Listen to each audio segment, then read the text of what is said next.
যে চাই লোৱা তুমি যাব পাৰা যা হা তোমাৰ কথা দেই এই থানৈ এচিডটো তোমালোকে এনেকৈ আঁকা কিন্তু ইয়াৰ ইলেক্ট্ৰন বিন্দু গঠন আছে ইলেক্ট্ৰন বিন্দু গঠন আঁকিলে বিন্দু হিচাপে দেখুৱাব লাগিব আৰু যদি বিন্দু হিচাপে দেখুৱাব লাগে তেতিয়াহ'লে এই বস্তুটোৰ ষ্ট্ৰাকচাৰটো তোমালোকে আগতে আঁকি ল'বা অকাৰ পাছত ইয়াত কি কৰিব লাগিব বান্ধনীবোৰৰ সলনি এডাল বান্ধনীৰ সলনি ইলেক্ট্ৰন কেইটা দিব লাগিব দুটা দিব লাগিব গোটেই বস্তুটো এনেকুৱাই থাকিব খালি হ'ব কেনেকুৱা এখিনি H দিলা C H এইটোৰ নিচিনাই গোটেই কপি কৰি ল'বা বস্তুটো খালি বান্ধনী নিদিও এফালে তুমি এইটো কাৰ্বন দিলা এখিনিত অক্সিজেন আছে এফালে অক্সিজেন আছে ওৰ লগত H আছে খালি H টো তুমি ইয়াত দিবা অক্সিজেন আৰু হাইড্ৰজেনৰ মাজতো বান্ধনী নাথাকে মানে ইয়া হ'ব কেনেকুৱা এটো হাইড্ৰজেন কাৰ্বন ইয়াৰ মাজত কি হ'ব দুটা ইলেক্ট্ৰন আহিব সেম প্ৰসেছত ইয়াত এডাল বান্ধনী মানে দুটা ইলেক্ট্ৰন এডাল বান্ধনী ইয়াত দুটা ইলেক্ট্ৰন তাৰ পাছতে কাৰ্বনৰ মাজত এডাল বান্ধনী ইয়াত দুটা ইলেক্ট্ৰন এই কাৰ্বনটোৰ অষ্টক কমপ্লিট হৈ গ'ল হাইড্ৰজেনবোৰৰ প্ৰত্যেকটোৱে কাৰ ইলেক্ট্ৰনীয় বিন্যাস লাভ কৰিলে হিলিয়ামৰ কাৰ্বনে কাৰ লাভ কৰিলে নিয়ন হয়নে এই কাৰ্বনটো আৰু এই অক্সিজেনটো মাজত দুডাল বান্ধনী আছে ইয়াত কি আহিব চাৰিটা ইলেক্ট্ৰন আহিব অক্সিজেনৰ এই চাৰিটাৰ ভিতৰত নিজৰ কেইটা আছে একদম নিজৰ এই চাৰিটাৰ আধা ইলেক্ট্ৰন কাৰ্বনে শ্বেয়াৰ কৰিছে আধা ইলেক্ট্ৰন অক্সিজেনে শ্বেয়াৰ কৰিছে হয়নে তো চাৰিটাৰ ভিতৰত কেইটা অক্সিজেনৰ নিজৰ আছে দুটা আছে অক্সিজেনৰ বাহিৰৰ কক্ষত কেইটা ইলেক্ট্ৰন থাকে দুটা ৰাইট বাহিৰৰ কক্ষত কেইটা থাকে ছটা থাকে 2.6 নহয় জানো তেতিয়া ইয়াত অক্সিজেনৰ নিজৰ দুটাহে দি থোৱা আছে আৰু কেইটা দিবলৈ বাকি আছে চাৰিটা দিবলৈ বাকি আছে সেই চাৰিটা মিলাই ল'লা এটা দুটা তিনটা চাৰিটা এতিয়া অক্সিজেনৰ বাহিৰৰ কক্ষত কেইটা হৈ গ'ল 8টা হৈ গ'ল কাৰ্বন আৰু অক্সিজেনৰ মাজত এখিনি সিঙ্গল বন্ড আছিল ইয়াত দুটা ইলেক্ট্ৰন দিলা এই কাৰ্বনটোৰ বাহিৰৰ কক্ষত কেইটা হৈ গ'ল ইয়াৰ চাৰিটা আছে এফালে দুটা 8টা হ'ল নে হ'ল এই কাৰ্বনটোও ইলেক্ট্ৰনীয় বিন্যাস লাভ কৰিলা আকৌ নিয়নৰ তাৰ পাছতে এই অক্সিজেনটো আৰু হাইড্ৰজেনৰ মাজত সিঙ্গল বন্ড থাকিব এখিনি সিঙ্গল বন্ডল থাকিব ইয়াতো দুটা ইলেক্ট্ৰন দিলা হৈ গ'ল খালি অক্সিজেনৰ ইয়াত কেইটা ইলেক্ট্ৰন আছে নিজৰ এটা ইয়াত কেইটা আছে এটা টোটাল কেইটা মানে টোটাল দুটা ইলেক্ট্ৰন দি থৈছো নিজৰ আৰু কেইটা দিবলৈ বাকি আছে চাৰিটা তাৰ দুটা ওপৰত দি দিলা দুটা তলত দি দিলা অক্সিজেনৰ 8টা হৈ গ'ল এফালে হাইড্ৰজেনৰ কেইটা হৈ গ'ল দুটা এটো হৈছে ইলেক্ট্ৰন বিন্দু গঠন কাৰ খালি ইথানল বুজিলা না কথাটো পাইছা তাৰ পাছতে আকিব লাগিব চাগে ন আৰু দেখাম ৰবা দুটা মান দেখাই লও সাইক্লোপেন্টেনৰ আহে সাইক্লোপেন্টেনৰ কাৰ্বন টোটাল থাকে 5টা এটো আকাশটো নেওতে নাই কোৱা সাইক্লোপেন্টেন এটো সাইক্লিক স্ট্ৰাকচাৰ সব বন্ড দি দিবা এটো কাৰ্বনৰ কেইটা বন্ড আছে দুডাল আছে আৰু কেইটা দিব লাগিব এখানে কি থাকিব হাইড্ৰজেন থাকিব এখানে হাইড্ৰজেন ইয়াত থাকে হাইড্ৰজেন ইয়াতো হাইড্ৰজেন থাকিব এই বস্তুটোকে আমি যদি ইলেক্ট্ৰন বিন্দু গঠন হিচাপে আঁকিব লাগে এটা কাৰ্বন কেইটা তোমালোকে আঁকি লবা কাৰ্বন এই কাৰ্বনটোৰ মাজত সিঙ্গল বন্ড আছে দুটা ইলেক্ট্ৰন ইয়াত দুটা দিবা ইয়াত দুটা এটো কাৰ্বন আৰু তাৰ ওচৰত হাইড্ৰজেন কেইটা থাকে টোটাল এটা কাৰ্বনত দুটা থাকে ন তো এডাল বান্ধনীৰ কাৰণে এটা ইলেক্ট্ৰন হ'ব দুটা এফালে হাইড্ৰজেন দুটা এই কাৰ্বনটোৰ কি হৈ গ'ল 8টা হৈ গ'ল এই হাইড্ৰজেনটোৰ দুটা হ'ল এই হাইড্ৰজেনটোৰ দুটা হ'ল বুজিলা নে পাইছা না পাইছা এটা এই কাৰ্বনটোত চোৱা দুটা হাইড্ৰজেন আছে এটা হাইড্ৰজেন তুমি এখিনিত দি ললা এটা হাইড্ৰজেন এখিনিত দি ললা ইয়াত দুটা ইলেক্ট্ৰন ইয়াতো দুটা ইলেক্ট্ৰন এটো কাৰ্বনৰ কেইটা হ'ল 8টা হৈ গ'ল বুজি পাইছা নে এটো কাৰ্বনৰ এখিনিটা হাইড্ৰজেন দি ললা এনেকৈ মিলাব লাগিব তেতিয়া তোমালোকৰ কাৰণে ইজি হ'ব এই কাৰ্বনটোৰ হৈ গ'ল 8টা সেম প্ৰসেস এটো কাৰ্বনৰ এখিনিটা হাইড্ৰজেন ইয়াত দুটা দিলা ইয়াতো দুটা দিলা এটো কাৰ্বনৰ হৈ গ'ল 8টা এই কাৰ্বনটো আৰু এই কাৰ্বনটোৰ মাজত অলৰেডি আছে এই কাৰ্বনটো এফালে হাইড্ৰজেন দুটা আহিব এখিনিটা হাইড্ৰজেন ইয়াত দুটা তো এই কাৰ্বনটোৰ কেইটা হৈ গ'ল 8টা বুজিছানে প্ৰসেসটো কি কৰিছো তাৰপিছত হাইড্ৰজেনৰ ওচৰত থকা দুটা মিলাই দিবা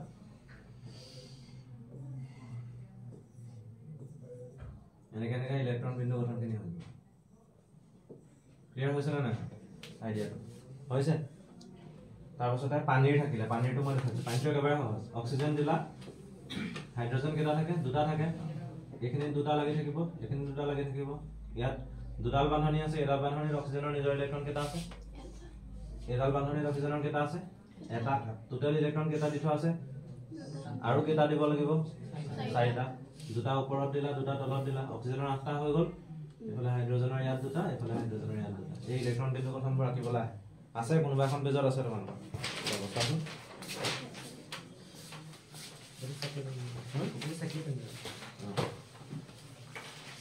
অৱস্থাটো আছে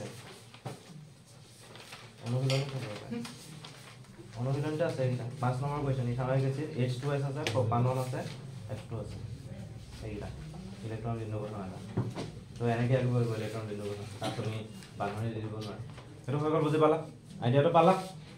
এতিয়া নেক্সট আমি যাওঁ বিক্ৰিয়া চাৰিটা বিক্ৰিয়া আছে এটা আঁকিব লাগিব নে ভিডিঅ'টো দি দিম পিছত তাতে স্ক্ৰীনশ্বট মাৰি লৈ হৈ যাব নেকি স্ক্ৰীনশ্বট মাৰি ল'বা তই হ'ব তই আঁকি ল'বি পাছত এতিয়া নালাগে টাইম গৈ থাকিব এতিয়া চোৱা বাকীখিনি চোৱা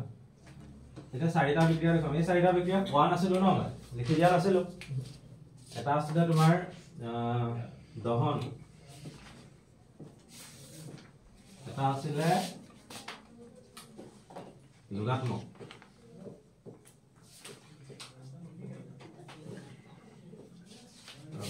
এটা হৈ গ'ল জাৰণ আৰু এটা হৈ গ'ল প্ৰতিস্থাপন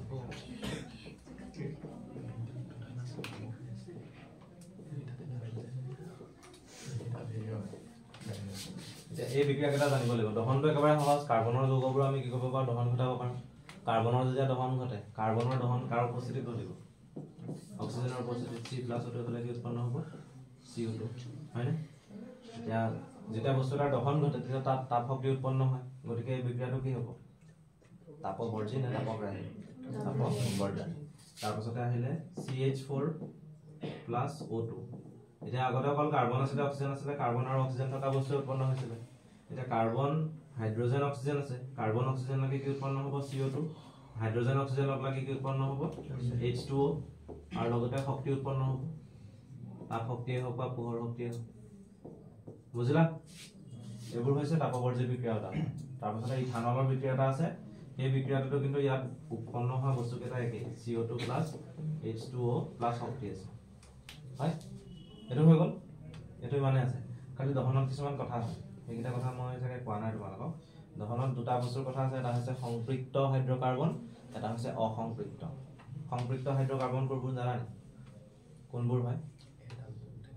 য'ত অকল সিঙ্গল বন্ড হয় কাৰ্বন কাৰ্বনৰ মাজত যদি সিঙ্গল বন্ড থাকে তেতিয়া হলে সংপৃক্ত যদি কাৰ্বন কাৰ্বনৰ মাজত কৰবাত ডাবল বন্ড এটা লাগি যায় তেতিয়া হেতু অসংপৃক্ত বুলি কয় সংপৃক্ত যৌগবোৰৰ যেতিয়া দহন ঘটোৱা হয় তেতিয়া তাত যেটো শিখা উৎপন্ন হয় জুই জ্বলালে শিখা উৎপন্ন হয় এই শিখাটোৰ বৰণটো হ'ব নীলা যেনেকৈ তোমালোকৰ গেছৰ ষ্টভটো যে জ্বলাও জ্বলোৱা যায় এই গেছৰ ষ্টভটোৰ কালাৰটো কেনেকুৱা হয় নীলা হয় তাত তাপ শক্তি বেছি উৎপন্ন হয় কিন্তু সেই ষ্টভটোৰ বাদ দি যদি মই খৰি জ্বলোৱাৰ কথা কওঁ খৰি জ্বলালে কেনেকুৱা হয় হালধীয়া মানে তাত অলপ তাপ শক্তিটো কি হয় কম উৎপন্ন হয় গতিকে সংপৃক্ত হাইড্ৰকাৰ্বন যেতিয়া জ্বলোৱা হয় তেতিয়া নীলা শিখাৰ উৎপন্ন হ'ব সেই শিখা উৎপন্ন হলে তাত যিবোৰ বাচন থওঁ বাচনত ধোৱা হেৰি লাগে নি ছাই লাগে নি গেছৰ ষ্টভত নালাগে জুইত লাগে নি লাগে গতিকে তাত ছাই উৎপন্ন নহয় অমলিন শিখা মানে তাত কোনো ধৰণৰ মলি নাথাকে হ'ল কিন্তু অসংপৃক্ত যেতিয়া জ্বলাও তাত মলিন শিখা উৎপন্ন হ'ব মানে শিখা যেতিয়া হ'ব হেতু শিখাটো এক্স্যাক্টলি নীলা নহয় নীলাৰ লগতে হালধীয়াও থাকিব প্লাস তাত কি উৎপন্ন হ'ব ছাই উৎপন্ন বুজিলা কিন্তু সংপৃক্ত হাইড্ৰকাৰ্বন জ্বলালে কেতিয়াবা কি হয় ছাই ওলায় এই গেছৰ ষ্টভটো যদি বহুত পুৰণা হৈ যায়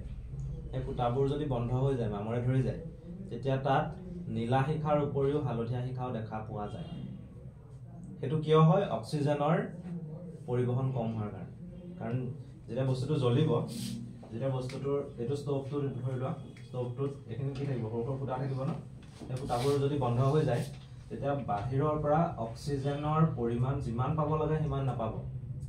হাইড্ৰকাৰ্বনটো ইয়াৰ পৰা ওলাবলৈ চেষ্টা কৰিব কিন্তু হাইড্ৰকাৰ্বনখিনিয়ে যিমান অক্সিজেন পাব লাগে সিমান নাপাব তাৰ কাৰণে সেই হাইড্ৰকাৰ্বনখিনি ভালকৈ জ্বলিব নোৱাৰিব গতিকে CH4 বা তেনেকুৱা ধৰণৰ যিবোৰ যৌগ গেছৰ ষ্টভেদি ওলাব তাত যদি কাৰ্বনে উপযুক্ত পৰিমাণৰ অক্সিজেন নাপায় তেতিয়া সেই কাৰ্বনটো কাৰ্বন হিচাপে থাকি যাব আৰু সেইটো ছাই হৈ পেলাই ওলাব আলটিমেটলি আমি যিবোৰ পাত্ৰ ব্যৱহাৰ কৰোঁ তাৰ তলত ছাই হিচাপে লাগিব ক্লিয়াৰ হ'ল নে বস্তুটো তাৰপিছতে দহনৰ বস্তুটো গোটেইটো হৈ গ'ল তাত আৰু এটা কথা আছে যেতিয়া বস্তুবোৰ জ্বলোৱা হয় খৰি এডাল জ্বলালে তাত থকা উদ্দায়ী পদাৰ্থবোৰ জ্বলে উদ্দায়ী যিবোৰ পদাৰ্থ ধৰি লোৱা গৰম কৰিলে গেছীয় অৱস্থালৈ যাব পাৰে উদ্দায়ী পদাৰ্থবোৰ জ্বলি যায় এতিয়া সদায় খৰিডালত উদ্দায়ী পদাৰ্থবোৰ থাকিবই নে তুমি জ্বলাই গৈ আছা উদ্দায়ী পদাৰ্থবোৰ থাকিবলৈ নাইকিয়া হৈ যাব এখন নাইকিয়া হৈ যাব সেইটো কাৰণে এডাল খৰি সদায় জ্বলাব পাৰোঁ জানো আজি জ্বলাইছোঁ বোলে 10 বছৰ পাছত এডাল খৰি জ্বলাইছোঁ নহয় খৰিডাল জ্বলি শেষ হৈ গ'ল তাৰপিছত আৰু জ্বলাব নোৱাৰোঁ কেলৈ জ্বলাব নোৱাৰোঁ কাৰণ খৰিডালত থকা যিখিনি উদ্দায়ী পদাৰ্থ আছিলে সেই পদাৰ্থখিনি জ্বলি শেষ হৈ গুচি যায় যেতিয়া জ্বলি শেষ হৈ গুচি যাব তাৰপিছত অকল তাত অঙঠাটো দেখা পাওঁ ৰঙা খৰিডাল থাকে কিন্তু তাত থকা উদ্দায়ী পদাৰ্থবোৰ অলৰেডি ইউজ হ'ল খৰিডাল জ্বলাবলৈ গতিকে সেই উদ্দায়ী পদাৰ্থখিনি নথকাৰ কাৰণে তাত আৰু শিখা দেখা নাপাওঁ খালি যিহেতু ওচৰৰ ঠাইখিনিৰ উষ্ণতাটো বেছি হৈ থাকে তাৰ কাৰণে তাত কি হয় আমি বস্তুটো অঙঠা দেখা পাওঁ আৰু তাপ শক্তিটো অলপ দেৰিলৈকে থাকে কিন্তু 3-4 ঘণ্টা পাছত সেইটো বস্তু নাইকিয়া হয় বুজি পালা নে নাপালা পাইছা তাৰপিছত আহিলে যোগাত্মক কেতিয়া হয় চা একেবাৰে সহজ যোগাত্মকটো কাৰ্বনৰ দ্বি বান্ধনীযুক্ত যৌগ থাকিব লাগিব মানে অসম্পৃক্ত যৌগ থাকিব লাগিব তাতহে যোগাত্মক হ'ব যোগাত্মক হ'লে কি হয় এইটো তোমাৰ লোকৰ কিতাপত R দি থোৱা আছে এইটা R দিয়া আছে নে পাইছা R আছে দেখে R কেটা হৈছে এলকাইল গ্ৰুপ মই মিথাইল ইথাইল কৈছিলো না কৈছিলো মিথাইল ইথাইল প্ৰপাইল কৈছিলো এই মিথাইল ইথাইল প্ৰপাইলবোৰক একেলগে R ৰে বুজোৱা হয় এই R ৰ সলনি যদি CH3 থাকে তেতিয়া আমি কি বুলি ক'ম ইয়াক মিথাইল বুলি ক'ম R ৰ সলনি যদি CH3 CH2 থাকে এটো কিহৰ পৰা আহিছে মিথেন নে ইথেনৰ পৰা আহিছে তেতিয়া ইয়াৰ নামটো কি হ'ব ইথাইল যদি তিনটা কাৰ্বন যুক্ত থাকে তেতিয়া আমি কি বুলি ক'ম প্ৰপাইল বুলি ক'ম হল এটা এটো হৈছে এটা অসম্পৃক্ত যৌগ তাত নিকেল বা প্লেটিনাম নিকেল আছে কিতাপত নিকেলৰ উপস্থিতি নিকেল হৈছে অনুঘটকে কি কৰে জানানে অনুঘটকে কি কৰে বিক্ৰিয়াটোৰ যেটো গতিবেগ আছে সেই গতিবেগটো বৃদ্ধি কৰি দিয়ে হয় গতিকে সেই অনুঘটকটো ইয়াৰ বিক্ৰিয়াটোৰ গতিবেগ বৃদ্ধি কৰিব খালি তাত যোগাত্মক যেহেতু কৈছে কিবা এটা বস্তু যোগ হ'ব আৰু যোগ হোৱা বস্তুটো হৈছে হাইড্ৰজেন গেছ আৰু সেই হাইড্ৰজেন গেছত হাইড্ৰজেনৰ পৰমাণু কেইটা আছে দুটা আছে এই হাইড্ৰজেনৰ পৰমাণু দুটাৰ এটা কোনোবা এটা কাৰ্বনত লাগিব ইটো নেক্সট কাৰ্বনটোত লাগিব গতিকে ষ্ট্ৰাকচাৰটো কমপ্লিট একে থাকিব এখিনিত R আছে এখিনিত R আছে তাৰপিছত এখিনিত কাৰ্বন আছে এখিনিত R আছে এখিনিত R আছে খালি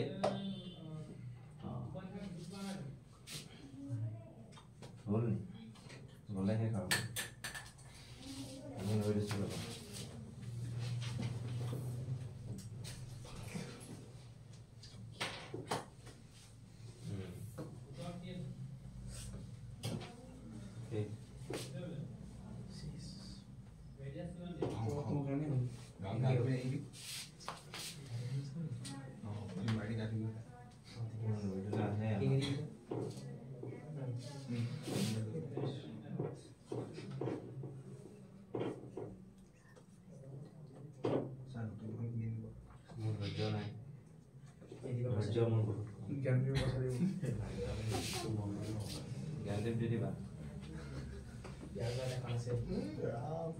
दोस्तों आता ना एक की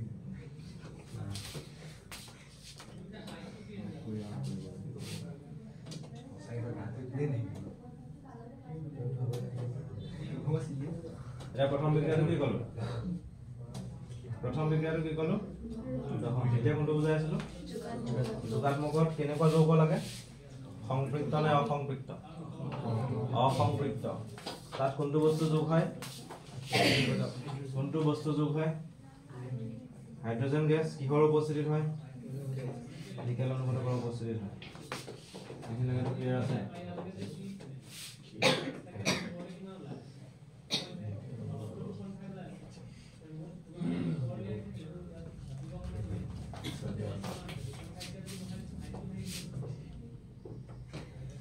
স্ট্ৰাকচাৰটো simple C double bond C আছিলে এফালে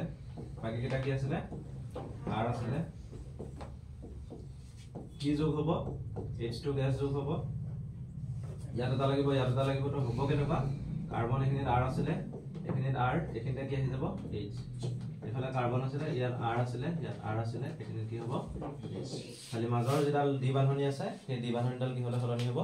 একক বান্ধনীলে সলনি হ'ব নহলে যুজ্যতা নিমিলিব মানে কাৰ্বনত চাৰিডাল বান্ধনী থাকিব লাগিব এটা চাৰিডাল বান্ধনী হৈ গ'ল গতিকে L কিন্তু কি হলে সলনি কৰিব L কেনলে হল এটা যদি হাইড্ৰোজেন থাকে তেতিয়া হাইড্ৰোজেন থাকিলে ইয়াক আমি কি বুলি কম ইয়াৰ নামটো কি হ'ব দ্বি বান্ধনী যুক্ত দুটা কাৰ্বন যুক্ত এলকিন নামটো কি মিথিন নে ইথিন ইফালে R ৰ সলনি কি হৈ যাব হাইড্ৰোজেন আহি যাব সব যদি হাইড্ৰোজেনে হয় তেতিয়া এটো নামটো কি দিম ইথেন বুজিলানে গতিকে এল কিনক আমি এল কেনলে সলনি কৰিব পাৰো কোনটো বিক্ৰিয়াৰ জৰিয়তে যোগাত্মক বিক্ৰিয়াৰ জৰিয়তে খালি এই যোগাত্মক বিক্ৰিয়াটো আন এটা নাম দিয়া হৈছে এটো হৈছে হাইড্ৰোজেনেশন কিতাপত আছে অনুশীলনীৰ 12 নম্বৰ প্ৰশ্ন হাইড্ৰোজেনেশন কি চেপ্টাৰটোৰ কতো নাই চেপ্টাৰটোৰ ভিতৰত কতো নাই হাইড্ৰোজেনেশন বিক্ৰিয়া কি হয় কিন্তু এই যোগাত্মক বিক্ৰিয়াটোকে হাইড্ৰোজেনেশন বিক্ৰিয়া বুলি কোৱা হয় গতিকে হাইড্ৰোজেনেশন কি হয় বুলি যদি সুধে তোমালোকে লগালগ এই যোগাত্মক বিক্ৰিয়াটো খালি লিখিলে হৈ গ'ল আছে নে পাইছা গতিকে সেই বস্তুটো মনত ৰাখিবা যোগাত্মক টোৱে হৈছে হাইড্ৰোজেনেশন এটো হৈ গ'ল তে নেক্সট আৰু দুটা থাকিলে এটা হৈছে জাৰণ আৰু ইটো হৈছে প্ৰতিস্থাপন জাৰণটো আহিব তোমালোকক কিতাপত যে দুটা যৌগ ইম্পৰ্টেন্ট বুলি দিছে সেই দুটা যৌগ কি কি যে দুটা যৌগ ইম্পৰ্টেন্ট যাৰ বিষয়ে আমি বেছিকৈ পঢ়িব লাগে মই যোৱা ক্লাছত কৈছিলো ইথানল আৰু ইথানলত অক্সিজেন কেইটা থাকে এটা ইথানলিক এসিডত কেইটা থাকে দুটা এটা কোনটোলে জাৰণ ঘটিব ইথানলিক এসিড ইথানললে যাব না ইথানলিক এসিডলে যাব ইথানল দুই ইথানলিক এসিড বিক্ৰিয়াটো একেবাৰে সহজ তোমালোকে এটা সাইডে ইথানল লিখি দিবা CH3 CH2OH এটো কেলে লিখিলে বুজি পাইছানে কাৰণ কাৰ্বন যে আমি দিও কাৰ্বন কেটা দিও দুটা এফালে কি থাকে OH থাকে এই কাৰ্বনটোৰ হাইড্ৰোজেন কেটা থাকে দুটা এই কাৰ্বনটোৰ হাইড্ৰোজেন কেটা থাকিব তিনটা হয়নে এতিয়া কাৰ্বন ওয়াইজ আমি এই স্ট্ৰাকচাৰটো লিখি যাও এটো কাৰ্বন তাত হাইড্ৰোজেন কেটা আছে তিনিটা এটো কাৰণে আমি কি লিখিলো CH3 এই কাৰ্বনটোৰ হাইড্ৰোজেন কেটা আছে দুটা এটো কাৰণে কি লিখিলো CH2 তাৰপিছত OH আছে OH লিখিলো ক্লিয়াৰ হ'ল বস্তুটো তো এটোৰ পৰা এটো আহিছে মানে এতিয়া এটো হৈছে ইথানল ই কি হলে সলনি হ'ব ইথানলিক এসিড তাৰ ফৰ্মুলাটো হৈছে CH3COOH ইয়াত এটা অক্সিজেন আছে তাত দুটা অক্সিজেন আছে মানে অক্সিজেন যোগ হৈছে যদি কি ঘটিছে জাৰণ ঘটিছে জাৰণ হ'বলৈ হলে ইয়াত এটা পদাৰ্থ থাকিব লাগিব যাক আমি কি বুলি কওঁ জাৰক পদাৰ্থ দুটা আছে খালি কিতাপত এটা হৈছে KMNO4 যেটো আমি পটাছিয়াম পাৰমাংগানেট বুলি কওঁ আৰু এটা হৈছে K2Cr2O7 এটোৰ নাম হৈছে পটাছিয়াম ডাইক্ৰোমেট নামবোৰ মনত ৰাখিব লাগিব এটা হৈছে পটাছিয়াম পাৰমাংগানেট এটা হৈছে পটাছিয়াম ডাইক্ৰোমেট খালি এটা আম্লিক হয় আৰু এটা ক্ষাৰকীয় হয় কোনটো আম্লিক কোনটো ক্ষাৰকীয় মনত ৰাখিবা আম্লিক কোনটো দিয়া আছে পটাছিয়াম ডাইক্ৰোমেট এটো আম্লিক হয় নে আৰু ইটো কি হ'ব মানে KMNO4 টো হৈছে ক্ষাৰকীয় আৰু K2Cr2O7 টো হৈছে আম্লিক তোমালোকক ইয়াত কি প্ৰশ্ন সুধিব পাৰে জাৰণ বিক্ৰিয়া কি কাৰ্বন যৌগৰ ক্ষেত্ৰত ডাইৰেক্ট এটো বিক্ৰিয়া লিখিব লাগিব নহলে এই জাৰণটোত কোনটো যৌগলৈ পৰিণত হয় ইথানলটো ইথানলিক এসিডলৈ পৰিণত হয় এই বিক্ৰিয়াটোত জাৰক পদাৰ্থ হিচাপে কোনটো ক্ষাৰকীয় যৌগ ব্যৱহাৰ কৰা হয় তেতিয়া আমি কি ক'ব লাগিব KMNO4 যদি খুটি দিয়ে জাৰক পদাৰ্থ হিচাপে কোনটো আম্লিক যৌগ ব্যৱহাৰ কৰা হয় তেতিয়া আমি কি ক'ব লাগিব K2Cr2O7 হল কি হৈছে পটাছিয়াম Cr হৈছে ক্ৰোমিয়াম O হৈছে অক্সিজেন ইয়াত K মানে পটাছিয়াম Mn মানে কি আছিল ম্যাঙ্গানিজ আৰু O মানে হৈছে অক্সিজেন তো জানাই হৈ গ'ল জাৰণ বিক্ৰিয়া তাৰ পাছত ক্লাছ আহিব প্ৰতিস্থাপনটো সহজ এটো কাৰ্বনৰ যৌগৰ ক্ষেত্ৰত হয় আৰু ইয়াত সিম্পলেস্ট কাৰ্বনৰ যৌগটো ল'ব লাগিব হেতু হৈছে কি মিথেনত কি হ'ব কথাটো ইয়াত H আছে ইয়াত Cl আছে না H নহয় এটো Cl দুটা Cl ক্লোৰিন গেছৰ উপস্থিতি হয় আৰু ইয়াত থাকে সূৰ্যৰ পোহৰ মানে বিক্ৰিয়াটো হ'বলৈ হলে কি লাগিব পোহৰ শক্তি লাগিব তুমি তাপ শক্তি দিয়া বা বেলেগ কিবা শক্তি দিয়া এই বিক্ৰিয়াটো নহয় পোহৰ শক্তিৰ উপস্থিতিত নহয় যে মিথেনক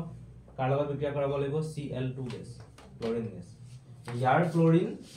আৰু ইয়াৰ হাইড্ৰোজেন ইহঁত দুটা কম্বাইন হৈ যাব কি ফৰ্ম কৰিব HCl হয়নে হাইড্ৰোজেন ক্লোৰাইড HCl ফৰ্ম কৰিব আৰু তাৰ লগত এই বস্তুটোৰ লগত জাস্ট এইফালে থকা কাৰ্বন ক্লোৰিনটো আহিব লাগি যাব তে হ'ব কি কাৰ্বনটো আছিল ক্লোৰিন লাগিলে বাকি এইটা কি আছে হাইড্ৰোজেন তে ইয়াৰ নামটো কি হ'ব OH থাকিলে এলকহল কম CH থাকিলে এলডিহাইড কম হেলোজেন থাকিলে কি কম হেলো এলকেন হেলোটো কি ক্লোৰো এলকেনটো কি এটা কাৰ্বন যুক্ত কি হ'ব মিথেন ইয়াৰ নামটো কি হ'ব ক্লোৰো বুজিলা গতিকে আমি ইয়াত কি কৰিছো মিথেনক ক্লোৰোমিথেনলে সলনি কৰিছো কোনটো গেছ লৈছো ক্লোৰিন গেছ আৰু কোনটো শক্তি লৈছো পোহৰ এটো কোৱা হয় প্ৰতিস্থাপন বিক্ৰিয়া কাৰণ এটা ক্লোৰিনে আহি পেলাই কি কৰিলে ইয়াত থকা হাইড্ৰোজেনটো প্ৰতিস্থাপন কৰিলে হল এখিনি খতম তাৰ পাছত বেছি নাই তথাপিতো 15-20 মিনিটৰ সময়ৰ বস্তু আছে যদি মই ফাষ্টকে বুজাম এতিয়া ইথানলৰ বিক্ৰিয়া আছে ইথানলৰ বিক্ৰিয়া তোমালোকৰ প্ৰথমতে কি আছে সোডিয়ামৰ লগত বিক্ৰিয়া আছে আৰু এইফালে এই হেৰিটো আছে নি এষ্টাৰি ভৱনটো আছে নি সেখনটো ইথানল আছে নেকি ইথানিক এসিড প্ৰথমতে ইথানিক এসিডৰ নাই ইথানল আগত আছে এই ইথানলৰ ফৰ্মুলাটা ক'ব লাগিব ইথানলৰ এনে হেৰিখিনি ক'লো থিওৰিটিক্যাল বস্তুখিনি কৈ দিলো তোমালোকক এনেকুৱা হয় মিথানলৰ কথা কৈছিলো মিথানেললে সলনি হয় কৈছিলো নাই ইয়াত মিথানলটো মিথানেললে সলনি হয় প্ৰটোপ্লাজমৰ হেৰি হয় কোৱা আছে এই বস্তু এলকহল কেনেকৈ ক্ৰিয়া কৰে সেইবোৰ কৈছিলো মই সেইবোৰ কৈ থোৱা আছে এতিয়া অকল বিক্ৰিয়া এটা ক'লেই হ'ল এতিয়া ইথানল যেটো আছে CH3 CH2 OH ই সোডিয়ামৰ লগত বিক্ৰিয়া কৰে সোডিয়ামৰ লগত ধাতুৰ লগত বিক্ৰিয়া কৰে মানে ধাতুটো হৈছে সোডিয়ামৰ লগত যদি বিক্ৰিয়া কৰে তোমালোকে এনে এটো কি বুলি কোৱা বাৰু HO মাইনাস আমি HO মাইনাস নকওঁ OH মাইনাস কওঁ ইয়াক কি বুলি কওঁ OH নামটো কি হাইড্ৰক্সাইড হয় ইনে OH যদি লাগি থাকে কাৰ্যকৰী মূলক হিচাপে হেতু এলকহলত পৰে কিন্তু ইনে সোডিয়াম হাইড্ৰক্সাইড বলে NaOH লিখো Na+OH মাইনাস থাকে অক্সিজেনৰ ওপৰত মাইনাস সাইন থাকে আৰু হাইড্ৰোজেন থাকে হাইড্ৰোজেন পাছফালে থাকে মই আগত লিখিছো বুঝ কথা মানে এটা মই যদি CH3 CH2 কওঁ এটো কৰ পৰা আহিছে দুটা কাৰ্বন যুক্ত তাৰ পৰা আহিব লাগিব ইথেনৰ পৰা আহিব লাগিব হল এখিনি কোৱাটা আছে মাইনাস আছে ইয়াৰ নামটো কি হ'ব হাইড্ৰোজেন থাকিলে হাইড্ৰক্সাইড যদি ইথেনৰ পৰা আহিছে ইয়াৰ নামটো কি হ'ব ইথক্সাইড বুজি পালা কি ইয়াৰ নামটো হৈছে ইথক্সাইড এতিয়া সোডিয়াম যদি ইয়াৰ লগত লাগে তেতিয়া সোডিয়াম ইথক্সাইড উৎপন্ন হয় OH থাকিলে হাইড্ৰক্সাইড OCH2 CH3 থাকিলে হৈ যাব ইথক্সাইড যদি OCH3 থাকে মিথেনৰ পৰা আহিছে ইয়াৰ নামটো কি হ'ব মিথক্সাইড মানে ক্লিয়াৰ হ'লে কথাটো হৈছে হাইড্ৰক্সাইড ইথক্সাইড এফালে মিথক্সাইড এটা মিথক্সাইডৰ কথা নাই হাইড্ৰক্সাইডৰ কথাও ইয়াত নাই ইয়াত আছে তোমালোকৰ ইথক্সাইডৰ কথা সোডিয়ামে ইয়াৰ লগত বিক্ৰিয়া কৰিছে এফালে কি উৎপন্ন কৰিব সোডিয়াম ইথক্সাইড গতিকে CH3 CH2O মাইনাস আৰু Na কি আহিব প্লাস আহিব হল এটো হৈছে সোডিয়াম ইথক্সাইড মানে এটা লবণ উৎপন্ন কৰিছে আৰু লগত এটা গ্যাস উৎপন্ন কৰে সেই গ্যাসটো কি হয় কি গ্যাস H2 গতিকে এটো হৈছে ইথানল আৰু কাৰ মাজত বিক্ৰিয়া সোডিয়াম ধাতুৰ মাজত বিক্ৰিয়া হল নেক্সট কি আহিলে ইথানল আৰু ইথানলৰ নিৰোধন বিক্ৰিয়াটো চাই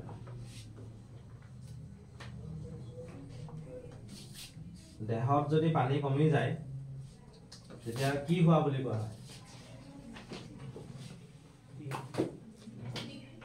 ডিহাইড্ৰেচন হয় না ইংৰাজীত এটো ডিহাইড্ৰেচন কয় আৰু অসমীয়াত কোৱা হয় নিৰোধন বিক্ৰিয়া বুজিলা এতিয়া ডিহাইড্ৰেচন ৰিঅ্যাকশনটো কি হয় ইথানলৰে হয় ইথানলৰ ধৰ্ম পঢ়ি আছো আমি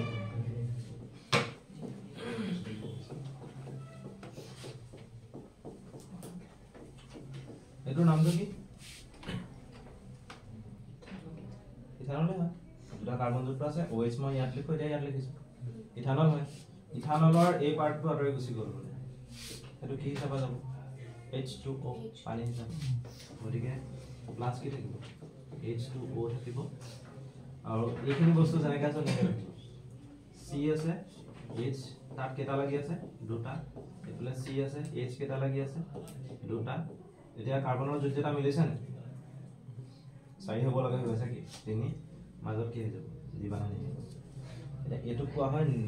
নিৰোধন বিক্ৰিয়া ডিহাইড্ৰেচন ৰিঅ্যাকশন কিয় কয় কাৰণ ইথানলৰ পৰা কি আঁতৰি গুচি যায় পানী আঁতৰি গুচি যায় ক্লিয়াৰ হ'ল মানে এই বিক্ৰিয়াটোত এটা এসিড ব্যৱহাৰ কৰা হয় এটো হৈছে কনসেন্ট্ৰেটেড H2SO4 সালফিউৰিক এসিড কনসেন্ট্ৰেটেড সালফিউৰিক এসিড ব্যবহাৰ কৰা হয় ইয়া ই কি হিসাবে কাম কৰে ই নিৰোধক দ্ৰব্য হিসাবে কাম কৰে বিক্ৰিয়াটো নিৰোধন কিন্তু নিৰোধন ঘটাবলৈ এটা বস্তু লাগিব ন নিৰোধন ঘটাইছে ই এটো কাৰণে তাক আমি কি বুলি কওঁ নিৰোধক দ্ৰব্য গতিকে নিৰোধন বিক্ৰিয়া নিৰোধক দ্ৰব্যই কি কৰে নিৰোধন বিক্ৰিয়া হোৱাত সহায় কৰে নিৰোধক দ্ৰব্যটো কি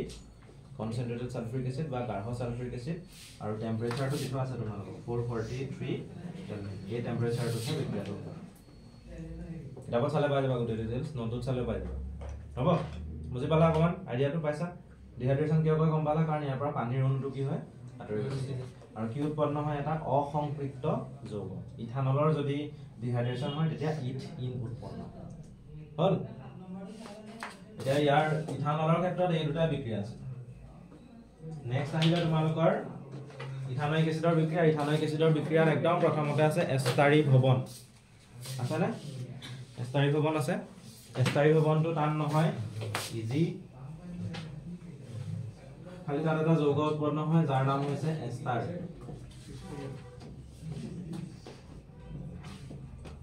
এটো কি ইথানয়িক এসিড CH3COOH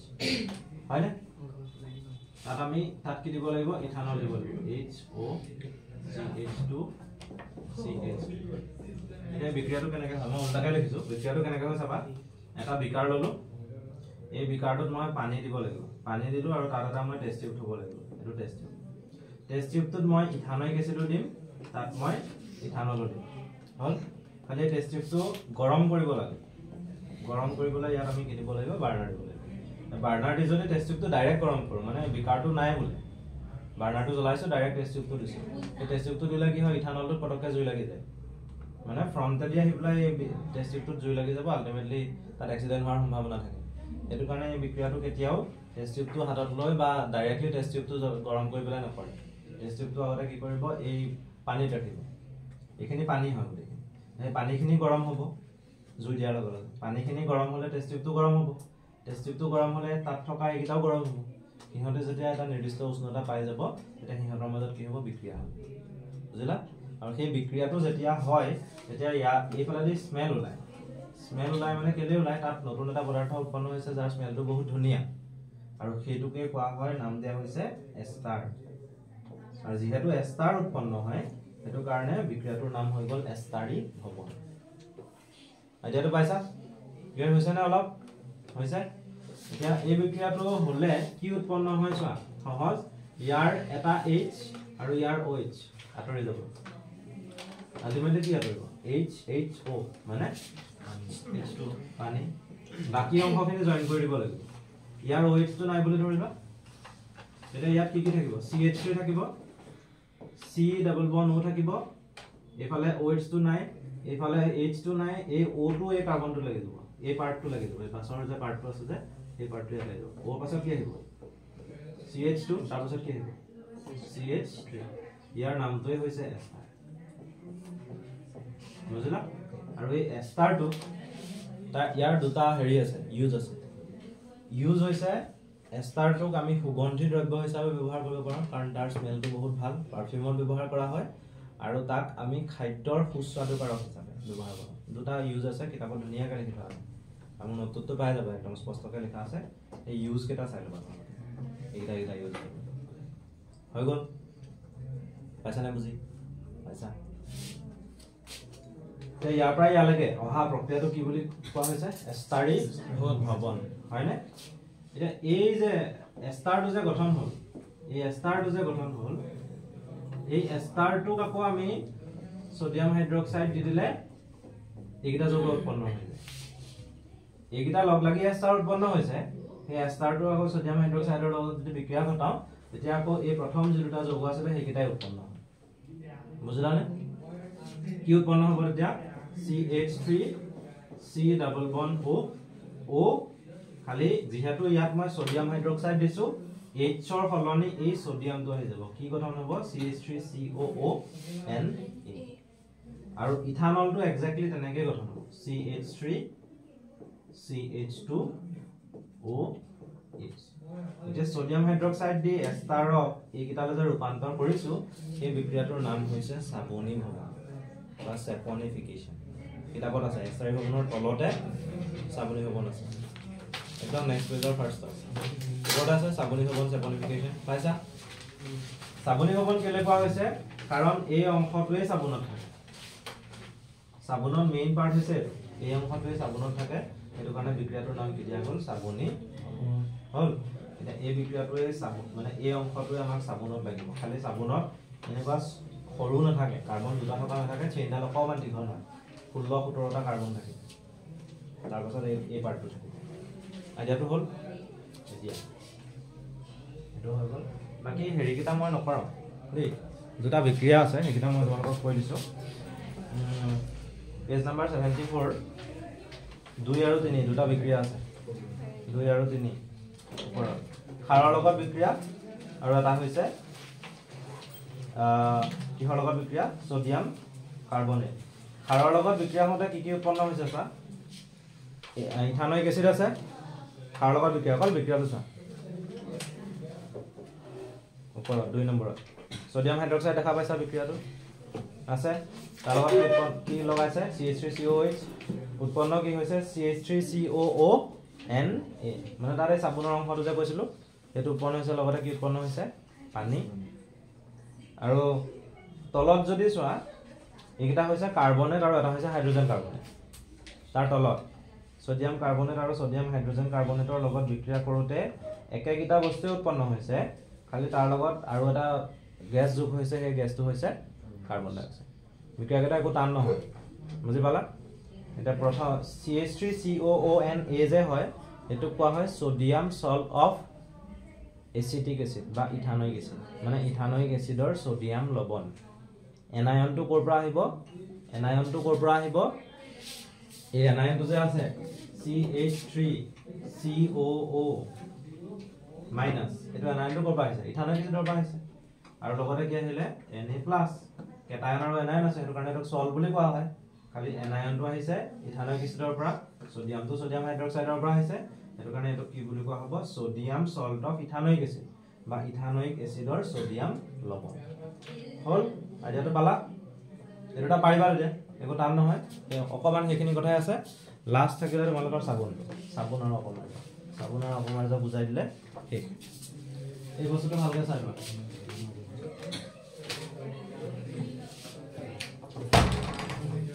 সাবনত কি থাকে বুলি কৈছো C double bond O minus Na plus ইয়াত যদি এটা কাৰ্বন থাকে তেতিয়া এটো হৈ যাব ইথানয়িক এসিডৰ পৰা আহা কিন্তু তাত এটা কাৰ্বন নাথাকে কাৰ্বন ধেৰ থাকে এটা কাৰ্বন চেইনডাল বহুত দীঘলীয়া হয় ইয়াত 16-17টা কাৰ্বন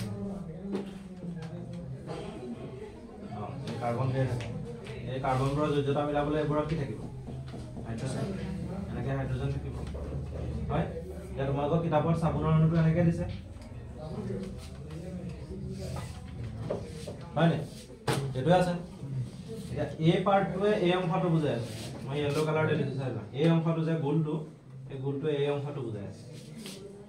বুজিলা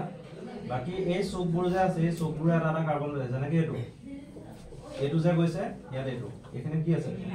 কাৰ্বন আছে খালি কাৰ্বনটো লিখি থোৱা নাই আৰু কাৰ্বনৰ লগত এখিনি কেটা হাইড্ৰোজেন থাকিব দুটা হাইড্ৰোজেন থাকিব এখিনিটো কাৰ্বন আছে তাতো কেটা হাইড্ৰোজেন আছে দুটা হাইড্ৰোজেন আছে এটা সাবনৰ অণুটোৰ বস্তুটো এনেকুৱা হল